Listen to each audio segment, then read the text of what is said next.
योग जो शरीर और आत्मा के संतुलन की कला है, योग जिसको लेकर श्रीमद् भगवत गीता में भगवान श्री कृष्ण ने अर्जुन से कहा है, योगः कर्मसु कौशलम, यानी कर्मों में कुशलता ही योग है।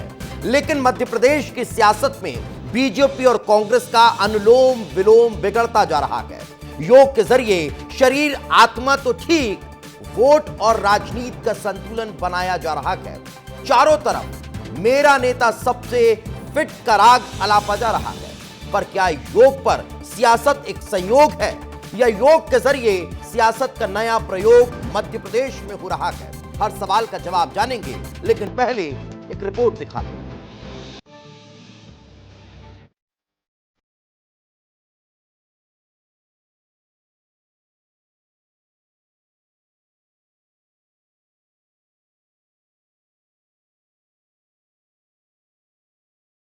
आज अंतर्राष्ट्रीय योग दिवस के मौके पर पूरी दुनिया योग के महत्व को मान रही है। योग भारत की प्राचीन धरोहर तो है ही, अब पूरी दुनिया में स्वास्थ्य और शांति का प्रतीक भी बन चुकी है। लेकिन मध्य प्रदेश की राजनीति में योग दिवस पर बीजेपी कांग्रेस का अनुलोम विलोम बिगड़ चुका है। मेरा नेता सबसे फिट की पॉलिटिक्स अब हिट हो रही है। भोपाल सांसद आलोक शर्मा ने सबको योग करने की नसीहत देते हुए राहुल गांधी और खड़गे को भी योग करने की सलाह दे डाली, जिसके बाद कांग्रेस के सीनियर लीडर पीसी शर्मा ने पलटवार करते हुए कंपटीशन करने तक का चैलेंज दे दिया। पहले सुनिए दोनों नेता क्या कह रहे हैं।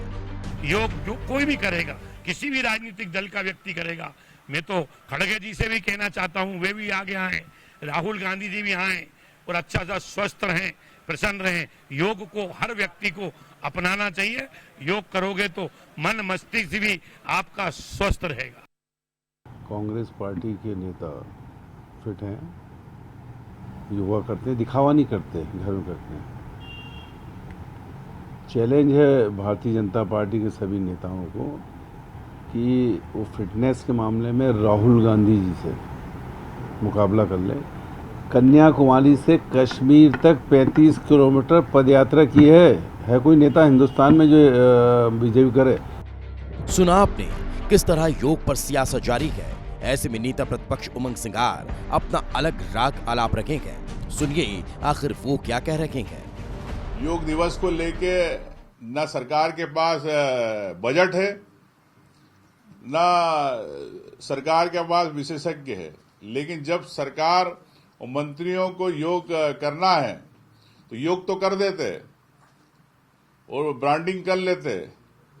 लेकिन मैं समझता हूं कि बगैर साधन के आप कैसे जनता को योग सिखाएंगे, ये स्पष्ट होना चाहिए। सरकार के मंत्री और अधिकारी, वो पूरी सरकार योग कर रही है भ्रष्टाचार में और ट्रांसफर में। इस बयान पर बीजेपी प्रवक्ता का पलटवार सामने आया, जिन्होंने क्या कुछ कहा आपको सुनवाते हैं। हमारे देश के प्रधानमंत्री श्री नरेंद्र मोदी जी के नेतृत्व में एक विश्व को एक नई ज्योति मिली है योग के माध्यम से। और अगर जन कल्याण सामूहिकता के साथ अभ्यास करता है तो उसमें भी कांग्रेस को तकलीफ हो रही है। यही कांग्रेस की असली मूल चरित्र विचारधारा है जो जन कल्याण के खिलाफ है। पर सवाल तो ये है कि जब देश के प्रधानमंत्री से लेकर विपक्ष के नेता राहुल गांधी तक फिटनेस का सही ख्याल रखने की सलाह दे रहे हैं, जब कोई नेता जिम में कसरत कर रहा है, कोई साइकिलिंग कर रहा है, तो कोई वॉक करने को महत्व दे रहा है, तो कोई योग से निरोग रहने की सलाह देता है। ऐसे में फिटनेस को लेकर जो नई पॉलिटिक्स शुरू हुई है, वो क्या सियासत में हिट होने की पॉलिटिक्स है? सवाल तो यही है।